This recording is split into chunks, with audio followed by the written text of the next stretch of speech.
Welcome back, everybody. I'm Scott with Off-Grid and More. Today we are going to make a short video on how to change out the combustion fan gasket. Now, for many of you out there, you were not aware that the combustion fan actually has two gaskets. The first gasket is actually called the motor gasket, and it is sealing the motor to the cast housing. That's the motor gasket. And then you have the housing gasket, which seals the housing to the stove body itself. Now, most of you out there have learned, you veterans that is, that has had an Austroflamm for many years, that the easiest way in order to change the gasket, and the gasket that really needs to be replaced most often, is the motor gasket. That's due to the fact that the motor is vibrating and it breaks down this gasket here.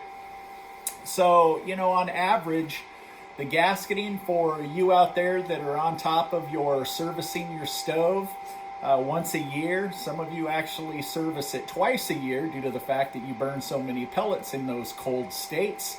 That when you take it off, you just want to make sure that the gasket is still got some flex to it. It's still spongy to where when it pushes against, it actually seals. The problem is, especially on the combustion fan housing gasket, this one is really never changed out due to the fact that the exhaust port here is connected up to the chimney pipe. So what that would mean is if you're taking this off, you're going to have to also take the chimney system off of the housing, which is no big deal. You know, there's many of you out there that are doing this. The problem with the housing gasket back here is most people don't even realize it's there and they never touch it. So let's just figure that it's the stove, you know, 30 some years old, nobody has ever replaced it, or you're the original owner and you've never done anything with it because there hasn't been a need. The gasket will break down. You know, after 30 years, everything's going to break down. Look at me. So what I'm getting at is you're eventually going to either have to make the decision to change out that gasket to where you're going to have to do a little extra work and disassemble the chimney system from the housing, or you're eventually just going to have an air issue with your stove, and then it's going to come down to troubleshooting it.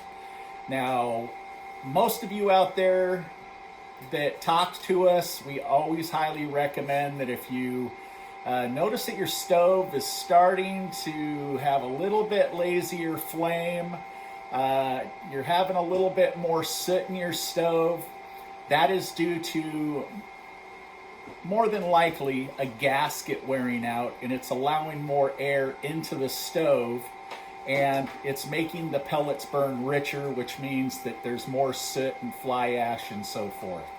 So we always recommend that if you change out a part, replace the gasket, okay? So what we're gonna do today is we are going to actually take both the motor and the housing off just to show you how easy it is to change it out. These already have new gaskets on them, so I'm just gonna take it apart and show you pretty much how to take it apart. Everybody knows how to, you know, take a deteriorated gasket off and put a new one on. So that's really not necessary for me to show the application of just resetting the gasket. So first thing that we're going to do is we're going to take a 5/16. We're going to take off the motor screws here.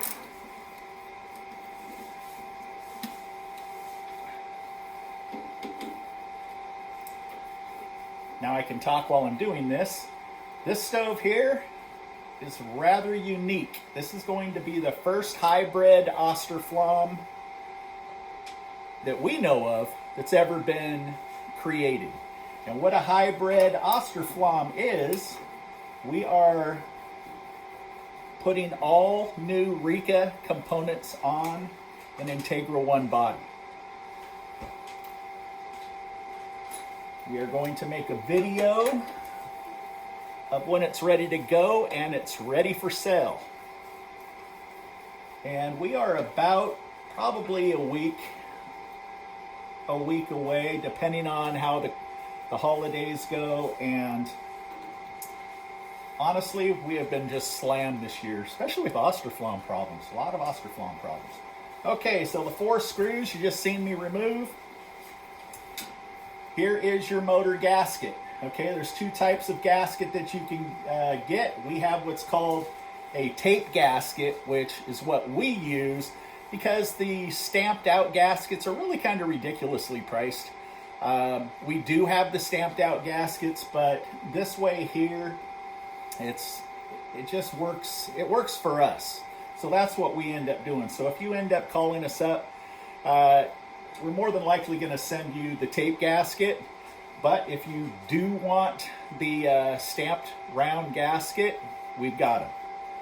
Okay, so that right here is a good time for you to check the impeller, make sure that it's all clean, make sure that when you spin it, there really isn't any sound as in squeaking or grinding or rattling in any way, because if there is, that means that that motor bearing is probably shot and this part is going to be short-lived, or Mama's going to have you contact us for a new fan because the noise is going to drive her so crazy that she's going to probably smack you around a little bit.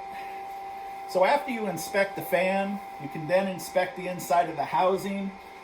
Make sure that everything is looking solid, clean it all out, nice and purdy like.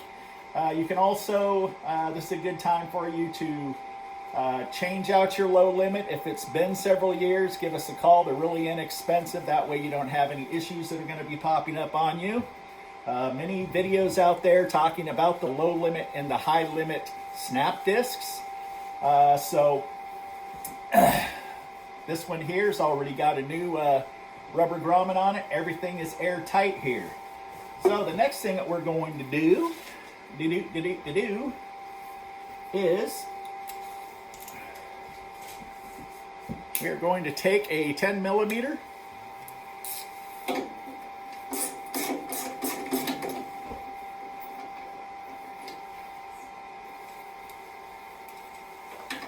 with an extension. Extension definitely makes it easier.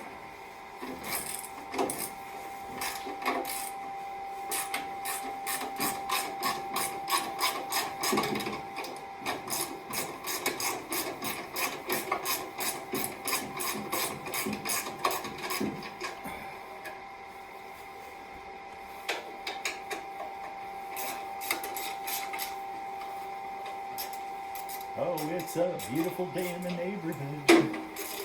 Won't you be my neighbor?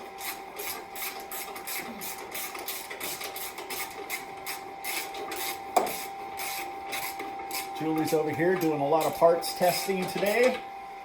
Like I said earlier, lots of Austroflamm issues out there.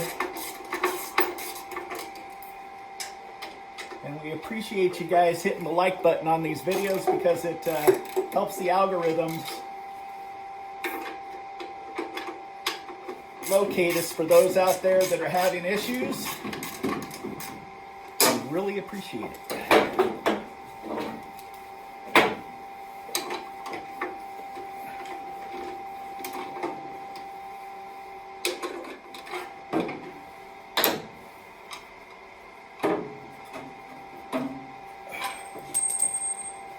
Okay, there you go. You're going to want to make sure that you inspect your gasket. Make sure that it's still spongy and it's still got a good seal between the housing here and the body of the stove. That's how easy it is to inspect and change out the gasketings of the fan. Now, just to keep this short, you just seen how I just removed it. Just figure you put it back the same way, so I don't need to show you actually how to put it back together. Alrighty, you guys, if you have any questions whatsoever, any issues with your stove, noises, smells, your stove is acting like it's got a mind of its own and it's the combustion fan is running high and low, or you have a lazy flame, or it's turning itself on or shutting itself off, or it's just dead. You go to turn it on and it just has no power whatsoever. We did just put another troubleshooting video on that I tried to hit a few more areas compared to random videos out there that does have troubleshooting issues addressed. So take a look at it, check it out.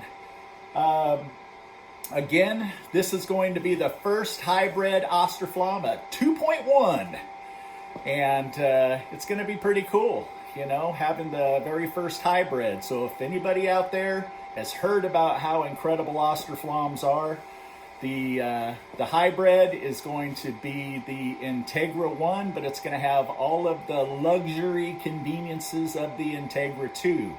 So you'll actually be able to program it to where it'll turn itself on and shut itself off twice a day. It will have more control over all of the components, turning the convection fan up, the combustion fan, all kinds of good scenarios. It's also going to have what's called the burn quality setting, to where if by chance you do have some bad pellets, you can change the setting on the stove.